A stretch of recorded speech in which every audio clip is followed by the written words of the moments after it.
Hello everyone, 100 Days of Video Chance-ல இன்னைக்கு Day 40. இன்னைக்கு வந்து ஒரு பட்டர்ஃப்ளை பேக் டாக் செய்ய போகிறோம். அது எப்படின்றத இப்போ வீடியோவில் பார்க்கலாம். ஃபஸ்ட்டு வந்து மெமரி ஒயர் எடுத்துக்கேன். மெமரி ஒயரில் 5 crystal golden crystal beads add பண்ண போகிறோம். ஃபஸ்ட்டு இந்த நான் வீடியோவில் காட்டுற மாதிரி ஃபஸ்ட்டு வந்து ஒரு 3 பீட்ஸ் ஆட் பண்ணிக்கலாம். ஜஸ்ட் அந்த ஒயரில் இன்சர்ட் பண்ணிவிட்டு இன்னொரு பீட்ஸ்க்குள்ளே லெஃப்டில் இருக்க ஒயர் ரைட்லேயும் ரைட்டில் இருக்க ஒயரை லெஃப்ட்லையும் இன்சர்ட் பண்ணி வெளியே எடுத்துரும். ஸோ ஃபோர்த்து பீட் இப்போ ஃபோர்த்து பீட் ஆட் பண்ணுறோம்ல, ஆட் பண்ணிவிட்டு லெஃப்டில் இருக்க ஒயரில் வந்து பிங்க் கலரில் இருக்க 6 mm கிறிஸ்டல் பீட்ஸ் ஆட் பண்ணுறேன்.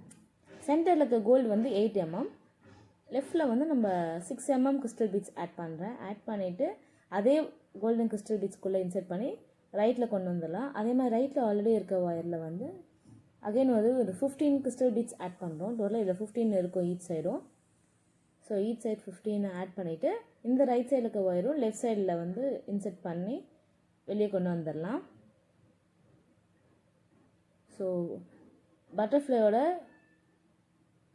அடி பொசிஷன் ரெடி ஆகிடுச்சு.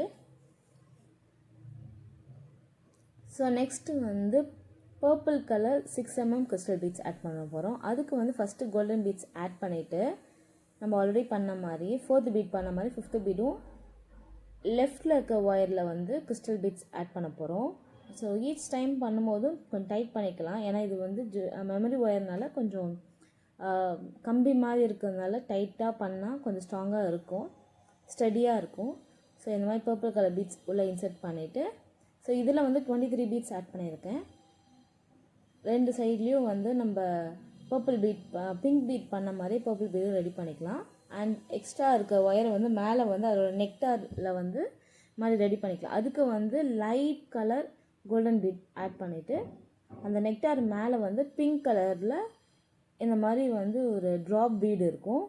ஸோ ட்ராப் பீடு ஆட் பண்ணிவிட்டு நம்ம அந்த ஒயரை வந்து அதுக்குள்ளே சுற்றி விட்டு லாக் பண்ணிடலாம். ஸோ இந்த மாதிரி கட் பண்ணிடலாம், எக்ஸ்ட்ராஸை கட் பண்ணிவிட்டு இப்போ வந்து நம்ம அதுக்கு ஒரு ஷேப் கொடுத்துடலாம்.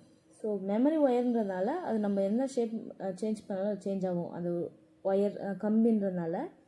ஸோ இதுதான் ஃபைனல் லுக். இதில் வந்து நம்ம ஜம்ப்ரிங்ஸ் ஆட் பண்ணி லாப்ஸ்டர் ஹூக்கோ இல்லை வந்து கீச்சைனோட டேகோ நம்ம யூஸ் பண்ணிக்கலாம். நான் வந்து இன்றைக்கி லாப்ஸ்டர் ஹூக் யூஸ் பண்ணுறேன். ஸோ பெரிய சைஸ் ஜம்ப்ரிங்ஸை யூஸ் பண்ணி நம்ம லாப்ஸ்டர் ஹூக்கும் பட்டர்ஃப்ளையும் ஜாயின் பண்ணிடலாம். ஸோ இப்படி தான் இருக்கும் ஃபைனல் லுக். இந்த வீடியோ பிடிச்சிருந்தா லைக் அண்ட் கமெண்ட் பண்ணுங்கள். இந்த மாதிரி நிறைய வீடியோஸ் பார்க்க மறக்காமல் SPK hand big jewellery both Instagram and யூடியூப்பை ஃபாலோ பண்ணுங்கள். தேங்க்யூ.